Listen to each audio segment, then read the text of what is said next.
sewaktu menghadapi Empu Baradah. Kedua belah pihak telapak tangan calon narang menyemburkan jilatan api. Begitu juga dengan Empu Baradah menghadapinya dengan tenang. Ia membaca buku sihir tersebut dan dengan begitu calon narang tubuhnya sedikit demi sedikit berubah menjadi abu dan lenyap dari dunia.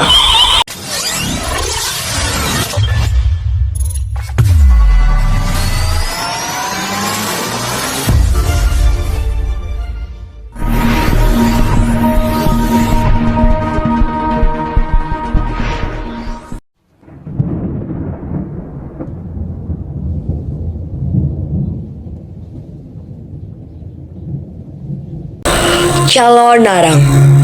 Pada suatu masa di kerajaan Daha yang dipimpin oleh Raja Erlangga, hiduplah seorang janda yang sangat bengis. Ia bernama Calon Narang. Ia tinggal di desa Girah. Calon narang adalah seorang penganut sebuah aliran hitam, yakni kepercayaan sesat yang selalu mengumbar kejahatan memakai ilmu gaib. Calon narang mempunyai putri bernama Ratna Manggali. Kini putrinya telah tumbuh cukup dewasa dan calon narang tidak ingin putrinya tidak mendapatkan jodoh. Maka ia memaksa beberapa pemuda yang tampan dan kaya untuk menjadi menantunya.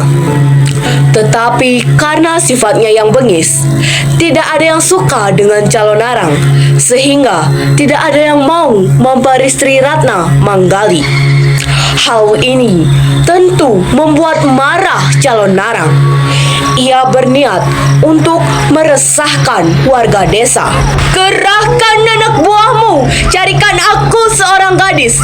Tepat sebelum matahari tenggelam, anak gadis itu harus sudah dibawa ke Candi Durga.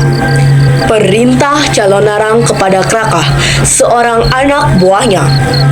Krakah segera mengerahkan cantrik-cantrik calon narang untuk mencari seorang anak gadis. Suatu pekerjaan yang tidak terlalu sulit bagi para cantrik calon narang. Tepat sebelum matahari terbit, anak gadis yang malang itu sudah berada di Candi Durga. Ia meronta-ronta ketakutan. "Lepaskan aku! Lepaskan aku!" teriaknya. Lama-kelamaan, anak gadis itu pun lelah dan jatuh pingsan.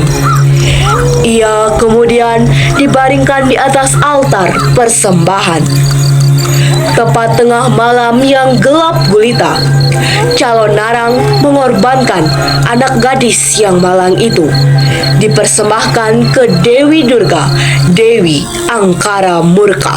Kutukan calon narang menjadi kenyataan. "Banjir! Banjir!" teriak penduduk Girah yang diterjang aliran Sungai Berantas. Siapapun yang terkena percikan air Sungai Berantas pasti akan menderita penyakit dan menemui ajalnya. Siapa yang berani melawan calon narang? Calon narang tidak terkalahkan. Demikian calon narang menantang dengan sombongnya. Akibat ulah calon narang itu, rakyat semakin menderita. Korban semakin banyak, pagi sakit, sore meninggal. Tidak ada obat yang dapat menanggulangi wabah penyakit aneh itu. "Apa yang menyebabkan rakyatku menderita?" tanya Prabu Erlangga kepada Paman Patih. Setelah mendengar laporan Paman Patih tentang ulah calon narang, Prabu Erlangga marah besar. Genderang perang pun segera ditabuh. Mahapatih Kerajaan Daha segera menghimpun prajurit pilihan menuju ke kediaman calon narang untuk menangkap calon narang. Rakyat sangat gembira mendengar kabar bahwa calon narang akan ditangkap. Para prajurit menjadi bangga dan merasa tugas suci ini akan berhasil berkat tuntunan dan doa restu dari rakyat. Prajurit kerajaan Daha sampai di kediaman Calonarang. Belum sempat mereka beristirahat dari perjalanan yang panjang, mereka dikejutkan dengan lemparan-lemparan menggelegar di sekitar mereka, yang membuat banyak para prajurit terkapar tidak berdaya tanpa sebab yang pasti. Korban para prajurit desa Daha terus berjatuhan. Hal ini disebabkan karena lawan mereka mampu menyerang dari jauh meskipun tidak menggunakan senjata. Kekalahan dari prajurit desa Daha ini membuat banyak para cantrik dan murid Calonarang semakin ganas. "Serang! Serang terus!" seru mereka. Para prajurit dari kerajaan Daha berporak-poranda pontang-panting lari menyelamatkan diri. Prabu Erlangga terus mencari cara untuk mengalahkan Calonarang. Untuk mengalahkan Calonarang, kita harus menggunakan hati yang tulus, seru Empu Barada. Sesungguhnya yang membuat kekesalan Calonarang ini adalah karena tidak ada yang ingin memperistri putri satu-satunya Ratna Manggali, seru Empu Barada. Pada akhirnya Empu Barada memutus Empu Bahula yang masih lajang untuk memperistri Ratna Manggali.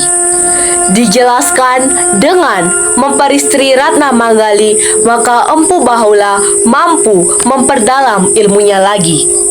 Akhirnya, rombongan Empu Bahula berangkat ke desa Gira untuk meminang Calonarang. Aku sangat senang mempunyai menantu seorang empu yang rupawan. Calonarang terkekeh gembira. Maka diadakanlah pesta besar-besaran yang berlangsung selama 7 hari 7 malam. Pesta pora yang berlangsung itu sangat menyenangkan hati Calonarang. Ratna Manggali dan Empu Bahula juga sangat bahagia. Mereka terlihat saling mencintai dan saling mengasihi. Pesta pernikahan telah berlalu, tetapi suasana gembira masih meliputi desa Gira. Empu Bahula memanfaatkan saat tersebut untuk melaksanakan tugasnya. Suatu hari, Empu Bahula bertanya kepada istrinya, "Dinda Manggali, bolehkah saya bertanya, apa yang menyebabkan Nyai Calonarang begitu terlihat hebat?" Ratna Manggali pun menjelaskan bahwa kesaktian Calonarang berada di dalam buku sihir. Buku sihir tersebut selalu dibawa kemana-mana oleh Calonarang. Bahkan ketika tertidur, buku sihir tersebut dijadikan alas untuk ia tidur. Empu Bahula segera mengatur siasat untuk mencuri buku sihir dari Calonarang. Tepat tengah malam, Empu Bahula menyelinap memasuki tempat peraduan Calonarang. Rupanya Calonarang telah tertidur lelap karena kelelahan setelah 7 hari 7 malam mengumbar kegembiraannya. Empu Bahula segera dan berhasil mencuri kitab sihir Calonarang dan langsung menyerahkannya ke Empu Barada. Sementara itu, Empu Bahula dan istrinya segera mengungsi, dan Empu Barada mempelajari buku sihir itu dengan tekun. Setelah siap, Empu Barada menantang Calonarang. Sewaktu menghadapi Empu Barada, kedua belah pihak telapak tangan Calonarang menyemburkan jilatan api. Begitu juga dengan Empu Barada menghadapinya dengan tenang. Ia membaca buku sihir tersebut, dan dengan begitu Calonarang tubuhnya sedikit demi sedikit berubah menjadi abu dan lenyap dari dunia. Para rakyat sangat bahagia mendengar berita Calonarang telah tiada. Dan pada saat itu juga, kerajaan Daha dan desa Gira mulai hidup bahagia selamanya.